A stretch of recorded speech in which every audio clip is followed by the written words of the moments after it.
ان کا نام عاشر عظیم ہے اور یہ واقعی ایک عظیم پاکستانی ہیں، لیکن ہم نے ان کے ساتھ وہی کیا جو ہم اپنے محسنوں کے ساتھ کرتے ہیں۔ جو بھی پاکستان کو سنوارنے کی کوشش کرے گا اس کے لیے پاکستان کی سرزمین تنگ کر دی جاتی ہے۔ عاشر کی کہانی سن لیں۔ یہ کرسچین کمیونٹی کا ایک فرد تھا۔ اس نے پی ٹی وی کے مشہور ڈرامہ سیریل دھواں میں اظہر کے نام سے مرکزی کردار ادا کیا۔ سی ایس ایس کر کے کسٹمز میں افسر بنا۔ رشوت ستانی کا بازار گرم تھا۔ کسٹمز کے بڑوں کو مشورہ دیا کہ رشوت ختم کریں۔ چیئرمین نے انہیں نظام تیار کرنے کا حکم دیا۔ یہ دن رات ایک کر کے ایسا نظام بنانے میں کامیاب ہوا جس سے رشوت کے راستے بند ہو سکتے تھے، لیکن پھر محکمے کے افسران اس کے دشمن بن گئے۔ نیب کے ذریعے اسے گرفتار کر لیا گیا۔ اس پر ناجائز کمائی کا الزام لگا اور حساب لیا جاتا رہا، لیکن پھر جیل سے رہا ہو گیا۔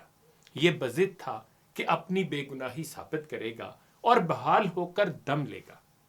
با اثر افسران کا خیال تھا کہ رہائی کے بعد یہ ملک سے بھاگ جائے گا۔ جب ایسا نہ ہوا تو اس پر غداری کے مقدمات اور دشمن ملک کی خفیہ ایجنسیوں سے رابطے کے الزامات لگا دیے گئے اور پھر گرفتار کر لیا گیا۔ اس کیس میں سے بھی کچھ نہ نکلا اور یہ رہا ہو گیا۔ اس نے ہمت نہ ہاری۔ یہ جبر کے نظام کے خلاف لڑنا اور ایک کردار ادا کرنا چاہتا تھا۔ اس نے قرض لے کر ایک فلم مالک بنائی جس میں پاکستان کی اشرافیہ، بیوروکریسی، کرپٹ نظام کو للکارا۔ اس فلم کی نمائش نہ ہونے دی گئی اور اس کا سارا سرمایہ ڈوب گیا۔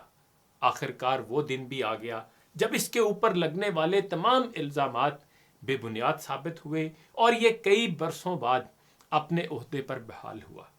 یہ خود کو بے گناہ ثابت کرنا چاہتا تھا اور کامیاب ہو گیا، لیکن پھر اس کے بقول اس میں قوم کی مزید خدمت کی ہمت نہیں تھی۔